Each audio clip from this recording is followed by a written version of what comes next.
Tonight on Country Squire Radio, we're talking blending at home. Also, we've got a pipe question of the week about breaking in your pipe. What does that even mean? We're going to talk about that with Quickfire questions, listener feedback, and more happening right now at Country Squire Radio. Welcome to Country Squire Radio. I'm Beau. And I'm John David. JD. Hey, Beau. Good evening, man. Yeah, it's good. Good evening to you, sir. How you doing tonight? Yeah, that's right, man. I'm doing great. Things are good. It's so out of control, man.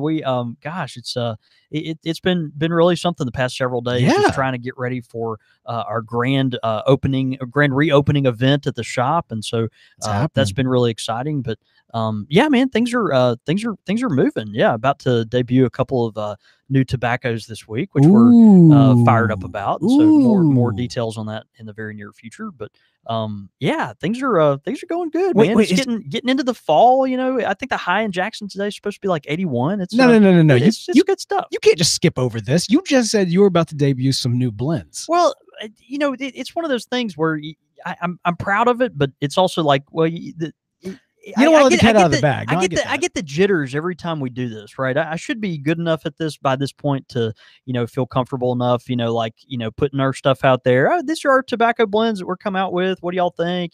Smoke them, buy them. Don't buy them if you don't like them. But I'm still get nervous enough, when folks I don't know. It's just like putting your gems out there. You don't know what folks are going to do with it. Hey, man, it's product launch. I get that. I get that. But here's the thing: get a little nerves. Because I feel like maybe there's like a blend or two that you've kind of let slip over the last couple of weeks. Is this something that people like literally will find out about for the first time next week? I'm not sure because I may have let it slip, but honestly, I can't even remember. It's one of those things. It's it's a fog. The last month is really just a fog. Yeah. But yeah, man, lots of cool stuff going on. We, of course, have that coming up. September 20th of this month. I guess it's a week from this coming Thursday. We will be having our grand opening event. Should be a lot of fun. Lucky Town Beer will be there from Jackson, and we'll have Perdomo cigars on hand with some great deals. And I have, I think, locked down live music, but anyway, we're hoping to firm that up today. So all right. Anyway, so that should be fun. Yeah, getting geared up, man. Yeah, I love you reached out to me about the live music, and I think I was like, well, you get this like 3-string quartet type deal, and you're like, yeah, I'm thinking more like a guy on a guitar. Right, exactly. I'm not thinking classy. I'm thinking like sit around, sing along kind of stuff. Right. I don't know, not necessarily Freebird, but I don't want people up there like playing Wagner. Right. So that's kind of not really what we're going for. No, it's going to be a fun time. Should be a lot of fun. And then of course we also have the Jackson Pipe Night coming up. Yeah, Jackson Pipe Night. That put it on your calendars. It's November 1st, Thursday. That'll be sponsored by Law DC, which of course is our good friends that do Savinelli, Peterson, Cornell and Deal, two friends, GLPs, Rossi Pipes, whole host of stuff. So anyway, we're really excited about that, and that'll be that evening. We don't have an exact time for that yet, but that will be on a Thursday night. Yeah, well, plus that at least gives folks that are planning on making some traveling to come into town for it a heads up to start making those plans. Yeah. And I'm strongly encouraging folks. I mean, if you're out of town, you're looking to make that pipe pilgrimage. It'd be the good one to do it for. Yeah, I mean, like those are so much fun. It's such a good time just to compete. You know what I mean? Like in like a friendly competition. There's no bad blood unless we're in New Orleans. Like there's no bad blood. Why was my car like keyed after last? Why was mine towed? Yeah, no, that's right. Yours really was towed. That's right, man. Yeah, the fix was in. Yeah, that's what happens, man. Yeah. But you get what you deserve sometimes. It'll be a blast. Now heads up to about next week, by the way, before we kind of jump into everything we're talking about this week. Next week we will not have a live show. However, we will have something very special. We got a special guest that'll be on the show, and possibly even kicking off a new series. More information on that next episode. But one way or the other, look forward to a special guest on the podcast, but no live show that week. So you got your heads up. Everybody's heads up. Yeah, no, heads have been upped. All right. Yeah. Oh, do I want to mention this? No, you should. Okay, you just said I should. Yeah, I have no idea what you're talking about, but yeah, absolutely. As you recall, last year we had our first ever annual custom cob competition. That's correct. Now, last year it was a Christmas competition. We had so many amazing designs. It was awesome. Yeah. And we kind of, when we closed everything out, we kind of said, next year it might not be Christmas. And part of the reason I think for that is that we wanted to make sure that people couldn't like get a head start. You know what I mean? Like if they're like, oh, was that custom cob Christmas competition?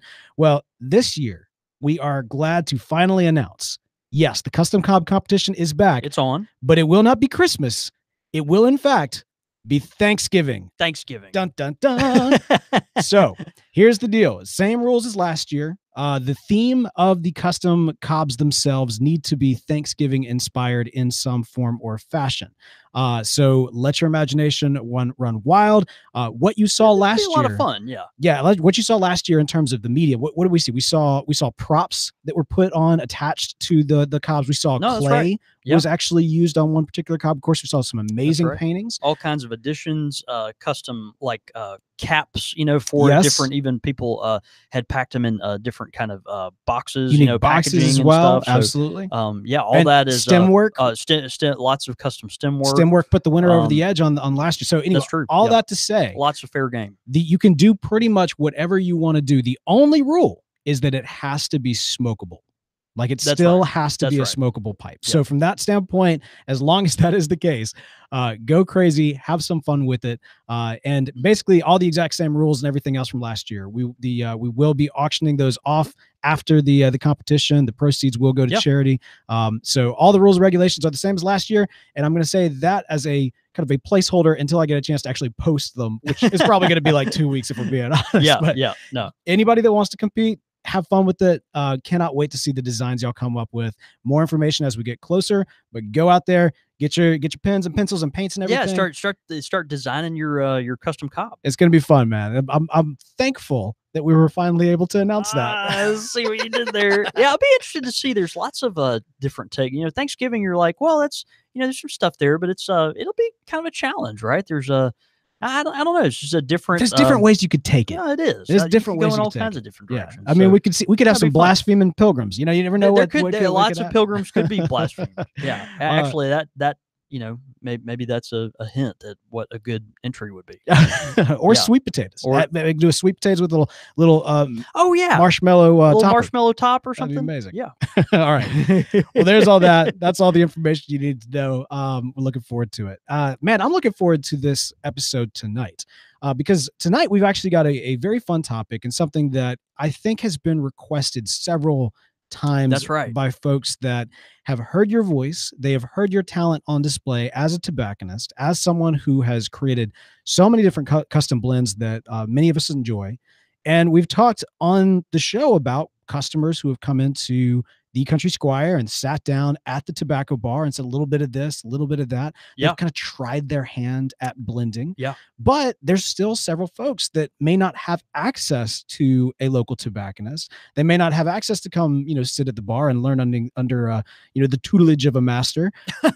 They want a poser that would like to be one day. But they want to get started at home. So tonight we're talking about getting started blending at home. Yeah, no, that's right. We thought, a starter guide for the at-home blender would be good, right? There's a lot of folks that, whether you're new to the pipe world or, someone that's been in it a while and wants to take maybe the next step, it'd be fun to just kind of take a look at what it would look like to basically, start putting together your own blends, maybe at the house, experimenting with some different things. And actually this was kind of, prompted, I guess, by our dear friend of mine, Matthew Mahaffey, who is a longtime listener of the show, former resident of Jackson, moved off but doesn't live too far away now. But we were talking the other day. He was like, man, let me know if you know of any kind of resources for, if I wanted to start blending, on my own, and how that might look or what I would need to get and that kind of thing. And so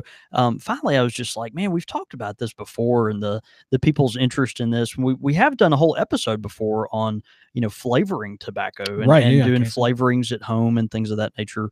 And so we thought we'd just talk about the art of blending and doing that at the house, and seeing what that might look like. Yeah. All right. So here's the thing. I mean, for the like, what is the mindset of that person? Like, why would I want to blend at home? Yeah, I think, you've discovered a lot of tobaccos that you like. You're aware enough of kind of some of the different ingredients out there, but you want to just kind of take the next step and see if there's a way that you can make the, tobacco experience more yours, really. It's kind of the equivalent of home brewing, right? Ooh, yeah, you're a yeah, beer yeah. you're a beer enthusiast and you like all these different beers and you're like, well, I want to try that, right? It's Yeah. home brewing with more instant gratification. Yeah, exactly. It's like, well, I'll add another dash of that and then immediately smoke it. You don't have to wait, Exactly. 6 weeks and buy all this fancy equipment. But yeah, so that it's fun. The interest in it, is there certainly for a lot of our listeners. It can be intimidating because what do I get? What are some components that I need to make this start? What are the proportions and how do I go about this? Where do I find this kind of stuff? There's so many different places to start. You could start with this leaf or that leaf. And, our idea here is just to kind of boil it down and make it simple so that this will be a, kind of a 30,000 foot view starter guide. You could definitely drill into some of these categories a lot more and, make it a lot more, complicated is very quickly, but as you experiment, as you grow, for the new blender, I think this will be something that you'll have fun with. So, step one, obviously we need to get the right ingredients. So let's talk about kind of what you need and then how much of what you need, at least to get started with, right? Get that baseline kit. Well, you do. There is kind of a baseline kit. And again, with all these different ingredients, we can drill down and go to all these different categories. Different types of leaves and, different thickness cuts and different maturity levels and all these things. But, on average, we're going to kind of talk about that basic entry level kind of thing. So, yeah, you can diversify this quickly though and at your own pace. So, you want to focus on we're going to focus on the ingredients that are available to consumers. There are some ingredients that only, folks like us can get because we're just, on this side of the counter and have the access to, wholesale stuff. And, that's just kind of part of it. But, the ingredients we're going to talk about today are readily available to the end consumer. And so these are things that you can buy, from either your local tobacconist can order it for you, or you can order it on the internet. It's readily available for the consumer to get. But so there's the main ingredients, right, that are going to be the base of your tobaccos, and then there are the condiment or condimental ingredients that we'll need as well. All in all, we're talking less than a pound of tobacco here, right? Oh, wow. For your little starter. Yeah, kit. yeah. Okay, so we're not talking like That's a doable. huge. Yeah, I mean, we're not talking a huge investment, right? We're talking, less than a pound of tobacco, depending on how much you want to get into it and that kind of thing. But your main ingredients typically are going to be Virginias, Burleys, and some form of Cavendish. Now, your Cavendish can be flavored or unflavored. I'd probably recommend just on the front end of this, some kind of sweetened Cavendish, like a vanilla Cavendish or something of that nature. But we'll get into that in a minute. These three ingredients are basically the base for all aromatic and non-aromatic tobaccos. And so your tobaccos, just by and large, are going to be the base layer of them are going to be made of that Virginias, Burleys, or Cavendish elements. And so that's kind of where we're going to start. And you're going to want more of these, obviously, than you're going to want of the condimental ingredients. So Virginias are a good place to start. They have a ton of flavor. They're really versatile, and obviously they make up just a huge part of some of our favorite components, whether it's an aromatic or an English blend. Virginias speak by themselves. They mix well with Perique. So Virginias are kind of a good place to start. We probably are going to get about 4 ounces of some type of Virginia, okay, to start out. So if you're the new blender, the first thing you want in your toolbox is about 4 ounces of Virginia tobacco. I would kind of recommend splitting this between maybe probably half and half, maybe 60-40. But between that 4 ounces or, however much you elect to get, I'd probably do close to half and half of a brighter Virginia and then a more matured Virginia. So let's go with the bright or yellow Virginia first. We're going to kind of lump these together. That first Virginia you'll put in your toolkit, the bright leaf or yellow leaf, you'll want something that like that has a high natural sugar content, natural sweetness. It kind of has a tangy element to it. a lot of times you'll get a citrus note there. These are blends that are Virginia leaves that are really, really good for smoking by themselves, or creating as the base of your blend. They're packed with flavor, and so you've got a few options there. A couple that you might look into that are readily available again for the end consumer. Lane Bright Virginia, real good, kind of simple, clean. You'll get a little citrus note, some grass flavor there, and also the Cornell and Deal Virginia Ribbon. Again, just real easy to come by. You can buy by the ounce online, kind of thing. A couple ounces of one of those might be a good place to start your Virginia kind of cache for your starter kit. Yeah. Well, and like you said, I mean, the goal here is all this stuff is available and you have access to. Is there? I'm kind of curious. Is there a challenge to the home blender versus store? Like, do you have access to exclusive tobaccos for blending that the Sure. consumer would not? Okay, so, Yeah, these are specifically those that are readily that are available. Yeah, for now. And again, a lot of the leaves that I can use are available to consumers still. But and these same brands, Lane, Cornell and Deal, Right. we use a lot of this as well. But I'd imagine the big difference is bulk, right? Like if you can buy in bulk, that gives you access to other stuff. That's exactly right. Yeah. And so, but again, the Lane stuff, Cornell and Deal, you can get these, readily available. Smokingpipes.com, they, of course, are the distributor of Cornell and Deal. And so they've got all that stuff by ounce on there, really easy to come by. But the Virginia Ribbon from Cornell and Deal or the Lane Bright Virginia get you a couple ounces of something like that. And then to kind of finish off your Virginia category, we'll go with a darker or more matured Virginia. The Virginias that are more matured and dark, they tend to add body. They're richer, more mellow in flavor. They're kind of a toasty, nutty flavor. More just a richer flavor. And some good ones to look at there would be Cornell and Deal Red Virginia Ribbon, or even their Red Virginia Cavendish. Sutliff Matured Virginia, they've got the real hot one right now, which is Sutliff's Red Virginia. It's 515 RC. And that is a really, really popular Virginia currently. And so anyway, with a name like that, one thing, yeah, I know, right? Yeah.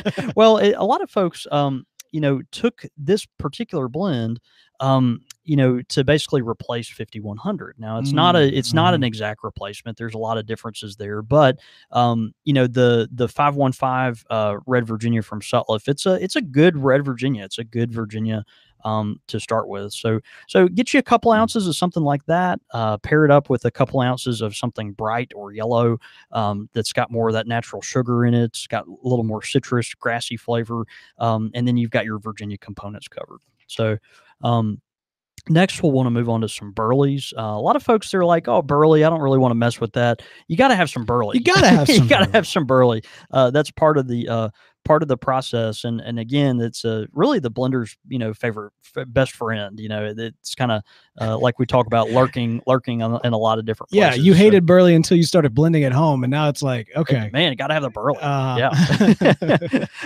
Key burleys, you'll need them for a base, for body.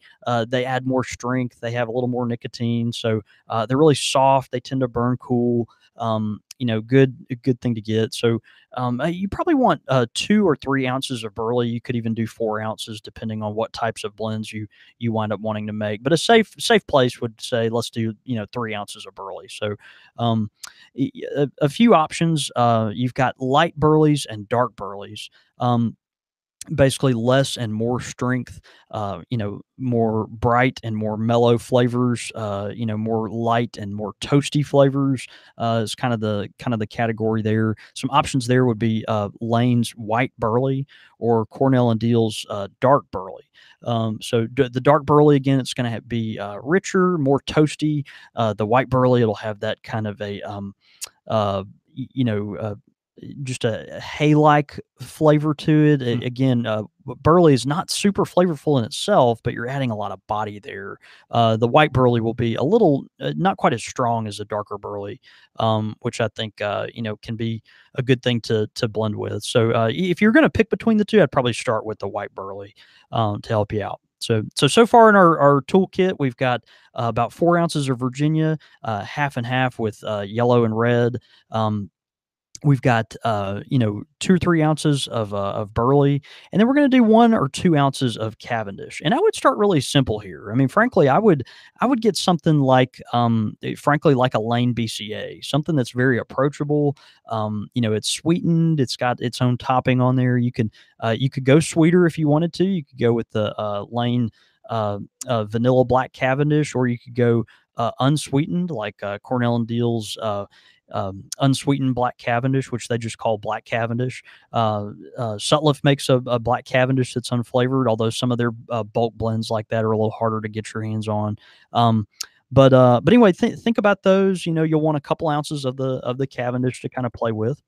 And so that's kind of our main ingredients. Now we've got our condimental ingredients, which I think are where a lot of the nuance comes in, a lot of the real experimentation comes in. So you're going to want 1 ounce of each. Get you some Latakia, some Perique, some Dark Fire Kentucky, and some Turkish or Oriental. And I've got, of course, recommendations for each of these. The Latakia you could get anywhere from Peter Stokeby. The Cornell and Deal has it. You could do really anyone has a Latakia, some form of Latakia. They're not all created equally, but if you can find something that's got just a real chunky cut, that seems to be a blender's friend for the most part. And I think you'll do well there. Peter Stokeby, Lane, Cornell and Deal, you'll do well with any of those guys. From a blending standpoint, why does the chunkier cut? Why is that a benefit?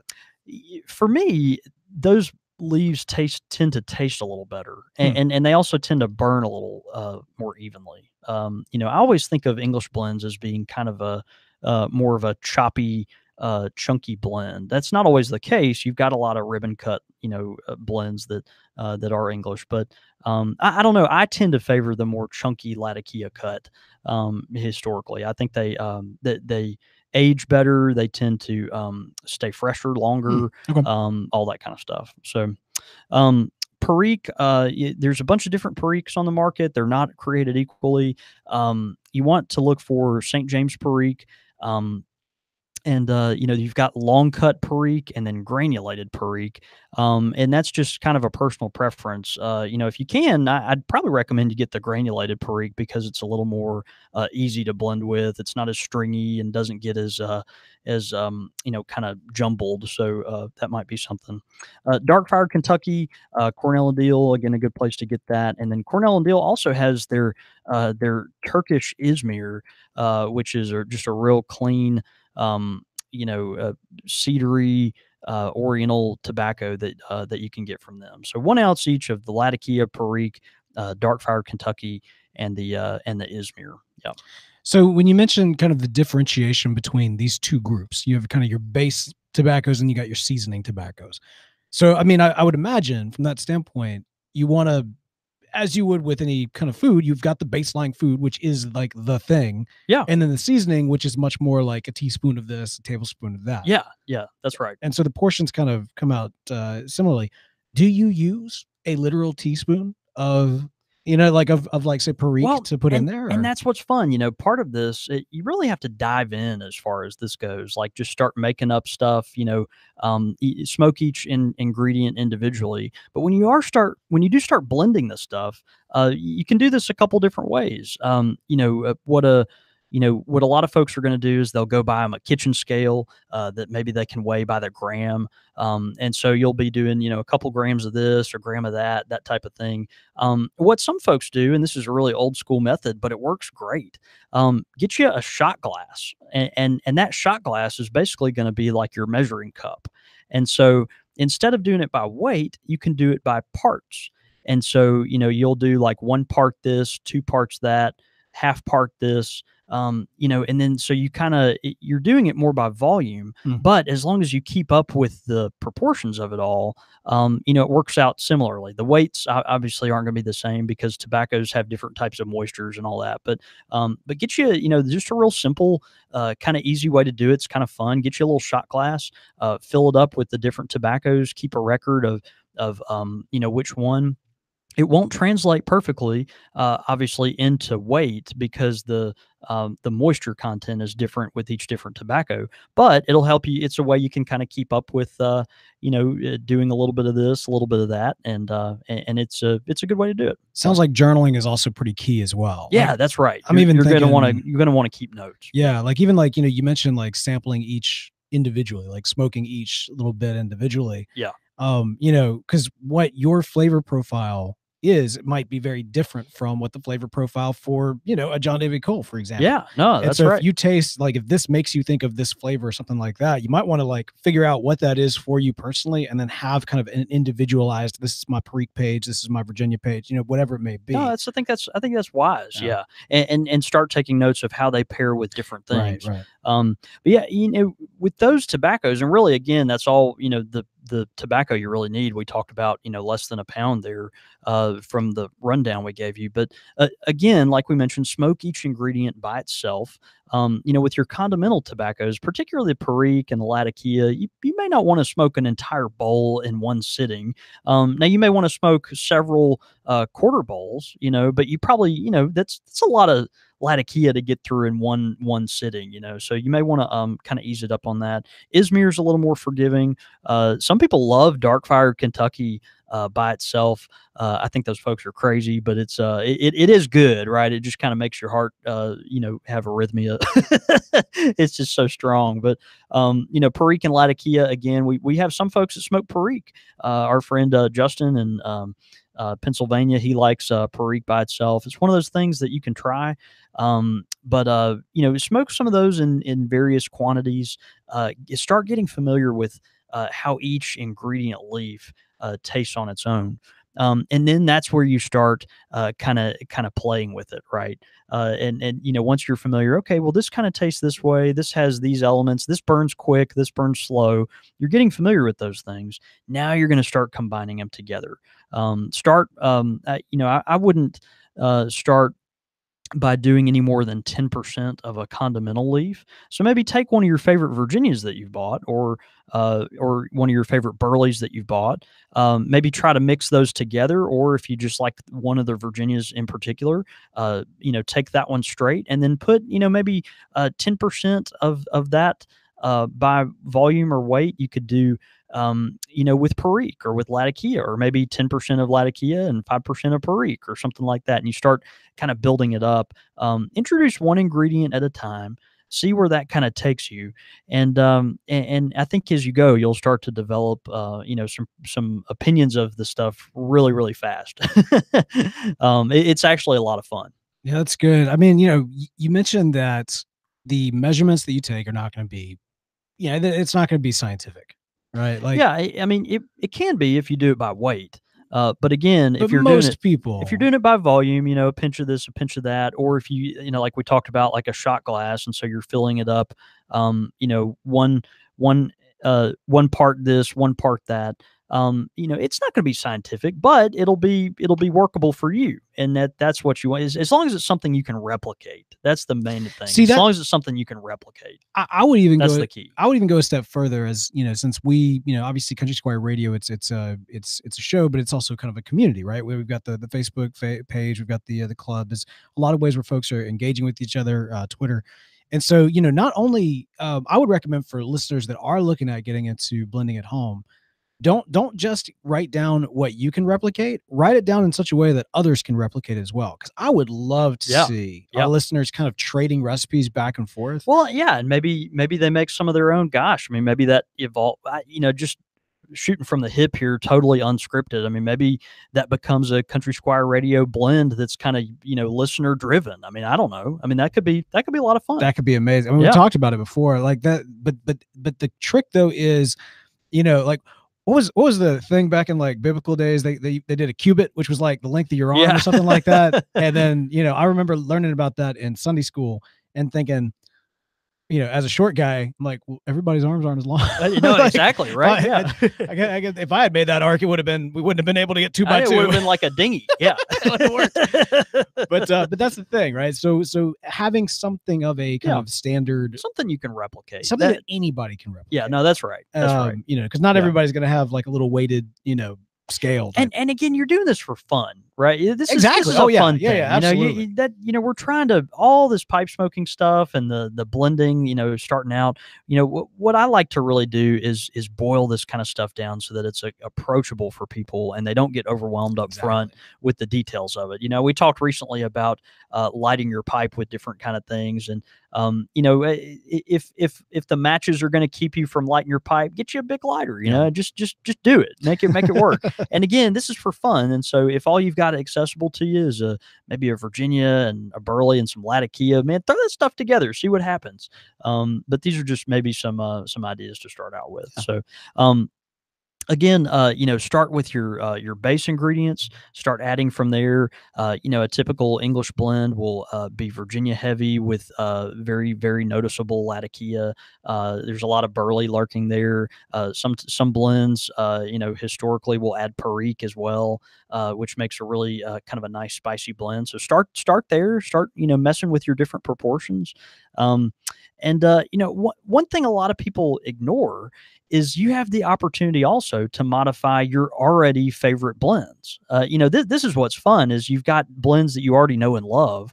Well, start messing with those blends. Take some of your favorite cans of tobacco, get you a couple grams of this, and man, throw some Perique in there, throw some Latakia in there, and that's kind of where that fun can begin. Also, you start taking and modifying the stuff you like, or what's even better is find stuff you don't like, and throw some stuff in there and see. Well, I really don't like, let's say lane 1Q is too bland for you or something like that. Well, what would happen if you threw some Latakia in there? Try it out.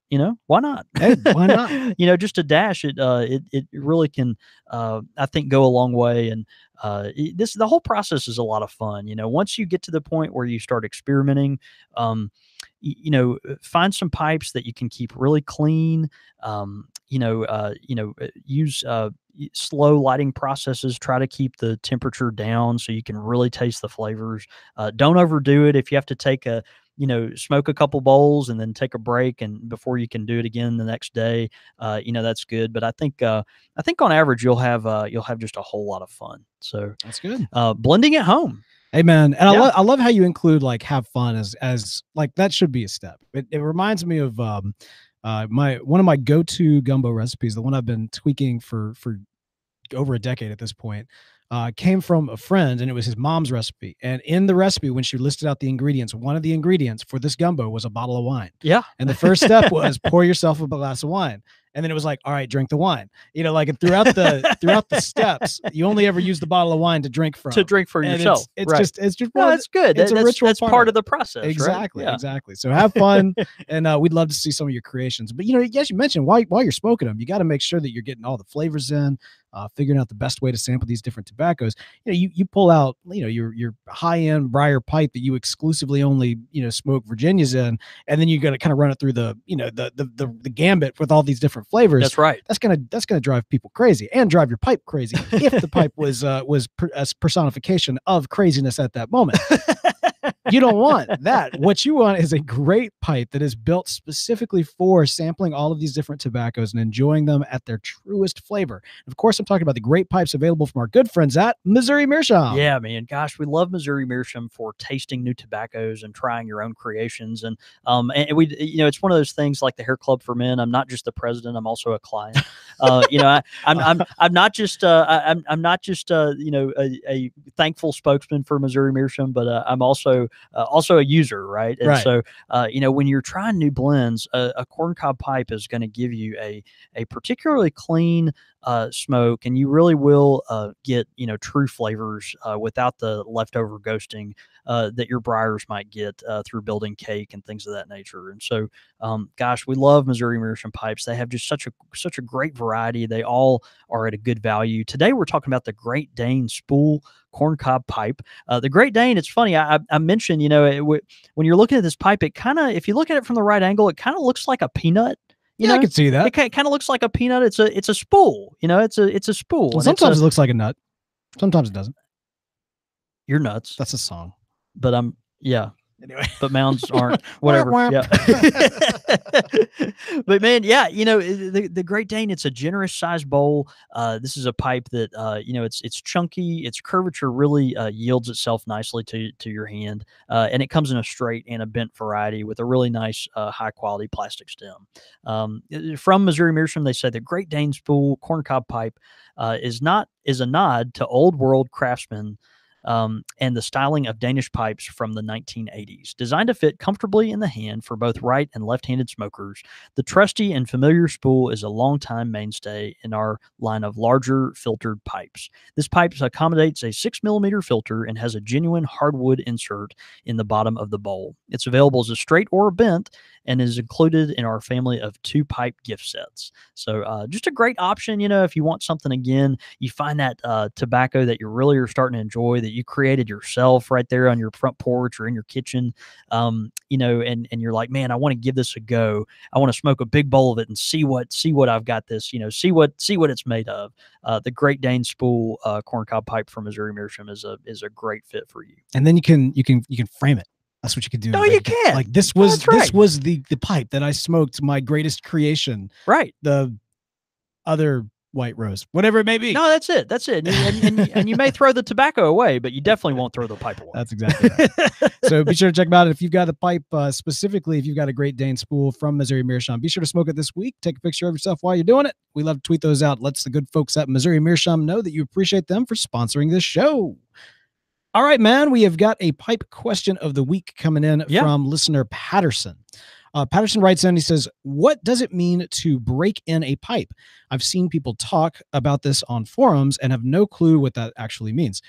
New pipe smoker and listener, love the show. And again, that is from listener Patterson. Yeah, Patterson, thanks, man. It's a good question. Again, we're so bad as pipe nerds about throwing these terms around, right? Like, oh, you got to break this in, or whatever. I mean, the leaves have to marry, or you need to cellar your tobacco this way. I don't, we throw all these words around. It's like the newbie is just like, man, what are you talking about?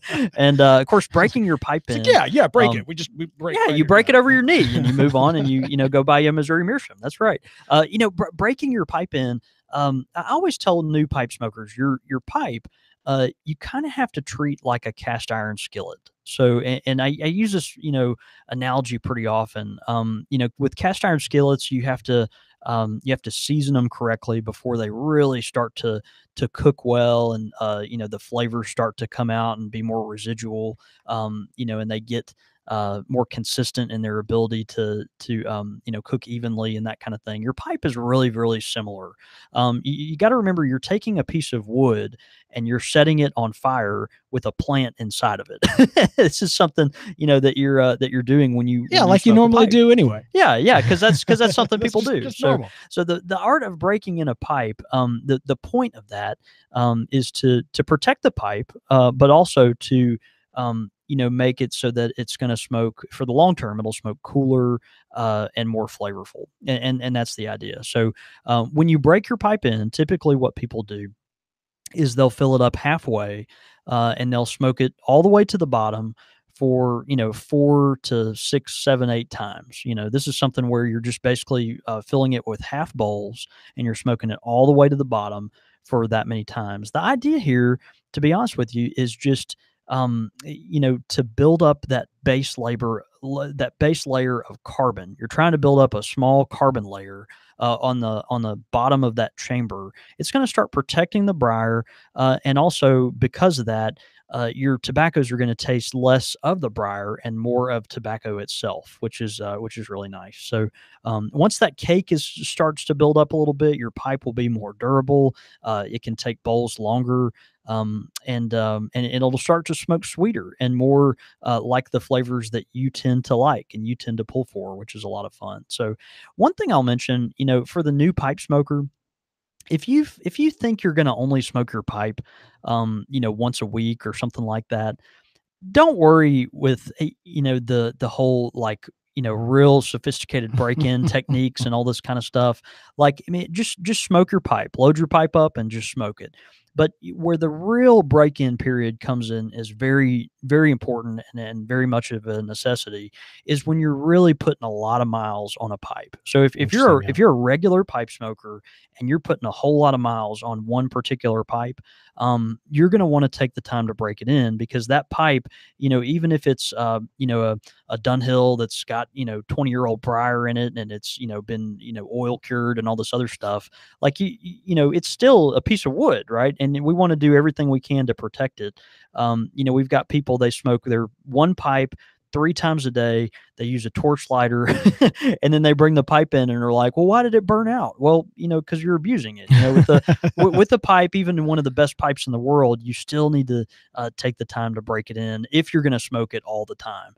If you're a new pipe smoker, don't worry about it as much. But if you start to favor one pipe over another, you probably are going to want to start taking your new pipes, breaking them in very intently. Again, those half bowls, smoke them all the way to the bottom to build up that real even carbon layer, and then go from there. Once you get 4 to 6 bowls, something like that, smoked in that manner, then load your pipe up all the way, smoke it at will, just smoke it as much as you want. A good briar pipe at that point should be able to take a full bowl. That's good. And good perspective too, separating from the, somebody who's going to be power smoking that pipe versus somebody who is kind of new and getting their feet wet. I have so many friends that, they don't worry about breaking in a pipe because they have 200 pipes and they smoke all of them in rotation. And so there's really no point in, spending the time to, because with each new, you're only, at some point you just like, well, if, I guess I'll, work on breaking it in again in a year when I smoke it again. Right. So, I don't know. It's just not even worth it at that point. Yeah, that's the thing. Like for some people, it's more important than others. And I think for those folks that are going to smoke their pipe lots and lots, and put a lot of miles on them in a short amount of time, those are the folks that are going to really want to take time to break their pipe in. That's good. But anyway, just my 2 cents. There you go. Yep. Well, hopefully that helps, Patterson. And hey, if you've got a pipe question of the week, be sure to send it in to us. You can send it in at show@countrysquireradio.com. Quickfire questions. Ow!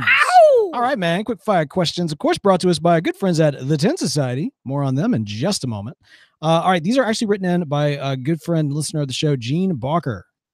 Yeah, Gene Boker. That's what I said. Yeah. Jen Boker. Jen Boker. Yeah.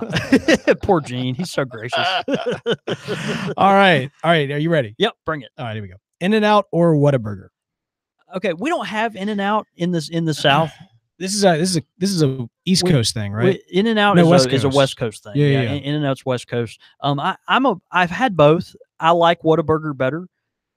In-N-Out's great. But I like Whataburger. When did you have In-N-Out? When were you in a? Well, you go to California. You have not been to California. You've been to California? Yeah. Really? Yeah. They let people like me out there occasionally. Occasionally. That's why you grew the hair. I have to get my rabies shot before I go and all that, make sure I don't infect the population. Right. There's a quarantine process. Well, they make me wear shoes and all that. Right. But other than that. Don't say that. Yeah, we wear shoes in the South. Don't perpetuate that. All right. So my only experience with the In-N-Out burger, this is terrible, but so I was in California for a meeting, and it was a lunch meeting. It was an important meeting. And I'm sitting there eating this burger, which I think was delicious, but I can't remember because maybe 2 bites in, I bite down on my tongue. So bad. Oh, on your tongue. Yeah. I thought you were about to say you bit down on some foreign object that wasn't supposed to be in the burger, but I guess your tongue wasn't really. It wasn't supposed to be in the burger, but it wasn't foreign in my mouth. But I took out a little chunk of my tongue in the process. Dang. And immediately, and of course, I'm trying to make a good impression at this meeting. So I swallowed the burger and my mouth is filling up with blood. I'm sorry. It's kind of gross. And so I'm like, will you excuse me just a second? And so I go to the bathroom and spit out all this blood all over the sink. And I'm doing my best to like wash my mouth out. And I'm just like profusely like bleeding from the mouth. That is terrible. And like finally 15 minutes later, I get the bleeding to stop, sort of. And I go back and I'm looking at this burger like, ain't happening. It ain't gonna happen. It ain't gonna happen. Yeah.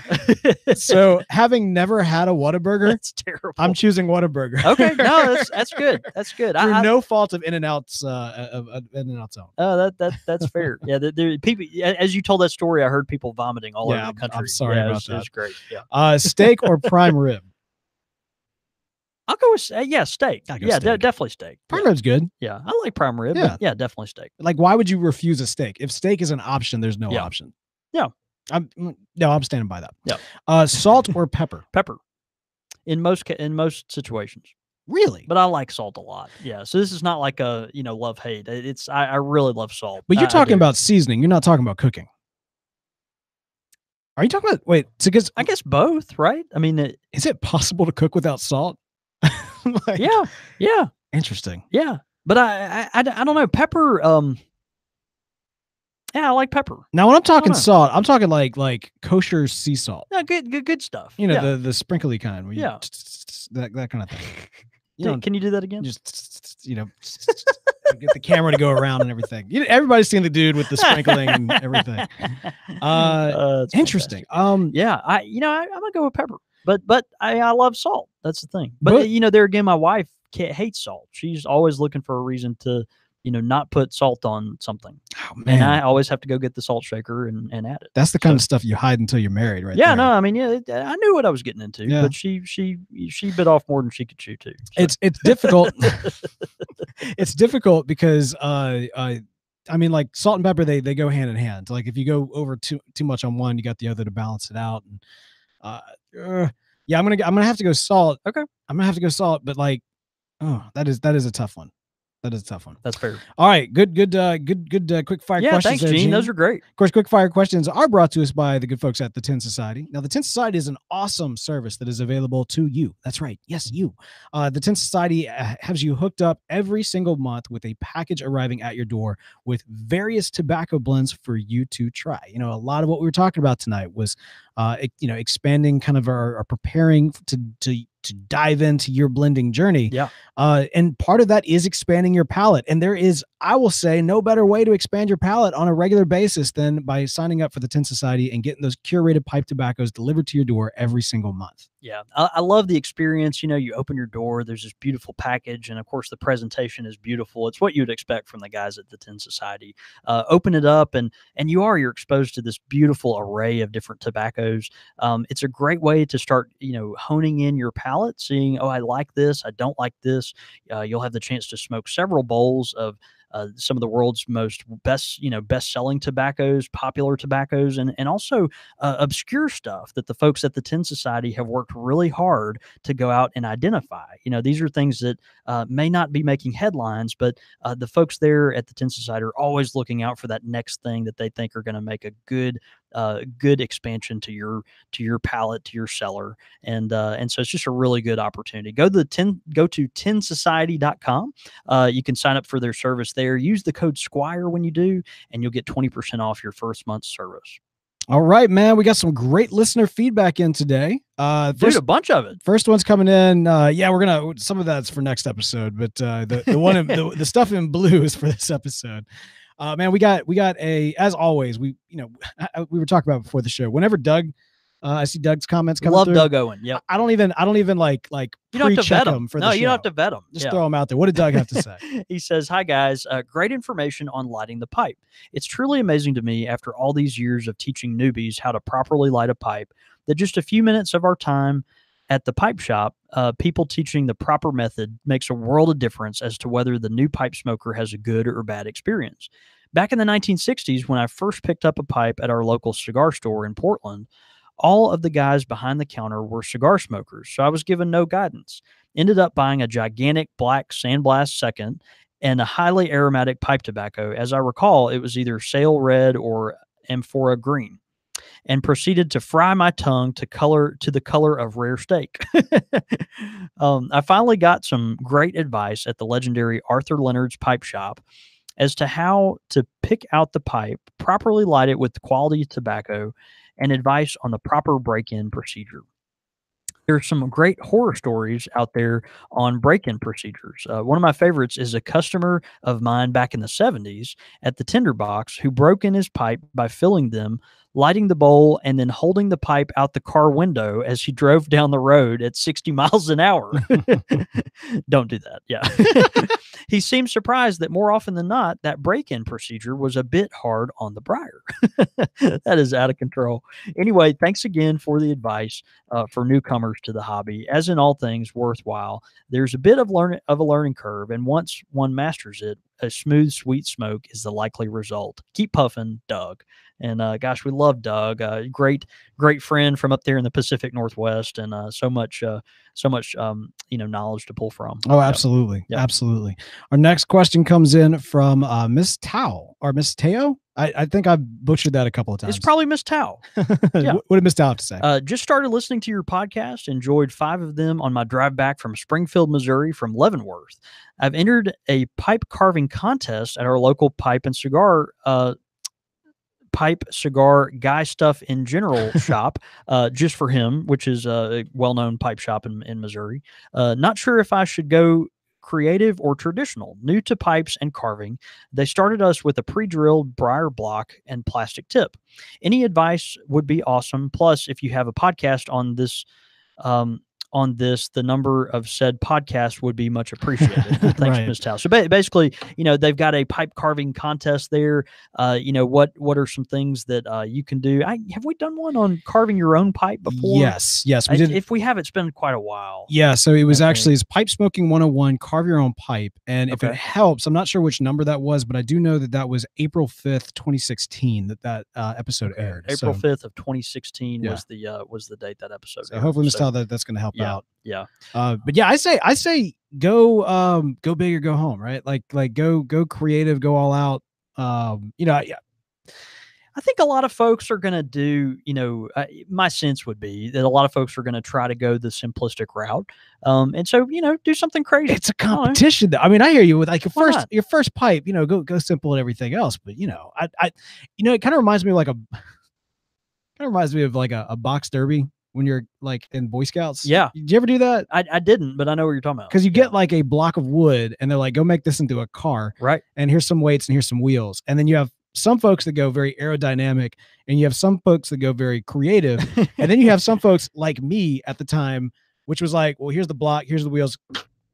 There it goes. And that's it. It's like I got the participation award because like it was there. Yeah, I mean, you can do that with these pre-drilled blocks of briar. I mean, I've literally had people buy them in the store. Just pack them up right then. Pack them up, and it's just like you're smoking a brick, And I mean, you go for it. And kind of the neat thing about that, to be honest, is you can carve it as you go, right? You find yourself holding the block this way. Well, maybe you carve your little thumb hole on the side or whatever. I don't know. I mean, there's all kinds of. I'd say have fun with it. Go crazy. Absolutely. Go crazy. We would also encourage Ms. Tao to consider entering into the custom cob competition, which should be absolutely a bit more easy because theoretically you don't have to do any actual carving in that. No, that's true. But it's up to you. That's true. Best of luck to you. Please let us know how it goes too. We'd love to cheer you on. That's right. Man, a few things on Twitter. We've got at the Realio Dealio, a 50-50 mix of Mac Barron Virginia #1 and Black Cavendish is one of my favorites. Virginia #1, that's a great tobacco. If you haven't tried it, give it a shot. Lots of sugar, natural sugar, but a really good tobacco. Portland Paul, our very dear friend, he says, I have 3 or 4 blends that I like, but they are all combinations of already issued tobaccos, no plain components. They turn out really good, and my wife and I love them, but they are not as advanced as you are talking about. Man, to be honest with, I think they're perfectly advanced. That's the thing. A lot of the best blends can be marriages of 2 other blends. That's the great thing. Take that blend that you cooked up and throw something else in there. Maybe you get a little Latakia or maybe you find another blend that you really like and throw it in there too. That can all be kind of the fun. That's good, man. Well, we always love getting those that feedback in live or otherwise. And if you'd like to send in some feedback throughout the week, you can of course email us show at countrysquireradio.com. You can also follow us on the Facebooks as well, or on Twitter, where you can follow the show at Squire Radio, or us as well. I'm at the Real Beau York. I'm at John David Cole, or you can get us at the shop at _Country Squire. Of course, the show's handle again is at Squire Radio, but all that information and more can be found at countrysquireradio.com, where typically you can tune into the live show. However, like I said, next week we actually won't have a live show, but we will have a special guest and potentially announcing a new series to come along with that special guest. So I'm really excited about that. Should be good. Yeah, man. All right. Well, yeah. So dude, I had fun. Yeah. But blending at the house. I really hope this inspires people once they, if you take my recommendations or someone else's recommendations or do something else totally unrelated, I hope this inspires our listeners to go start blending some tobacco on their own. I'd love to have folks say, man, let's put some of these blends together and see what the Country Squire Radio community can come up with. I think it's a good idea. That's like, to me, that's the coolest part of this, is that it is kind of it's not necessarily a charge to the listener, but it is a humble encouragement for many folks to get out there, get their hands dirty, quite literally, and blending their own tobacco and sharing those recipes around. And anytime, we talked last week about with the Pipe Smoking 101 series and how that kind of very much speaks to almost like why this podcast exists, right? Like that speaks to the new pipe smoker. Well, in another sense, this podcast also exists for that communal aspect of it. And so seeing that community grow and seeing people engage with each other, and I long for the day that I see somebody who created a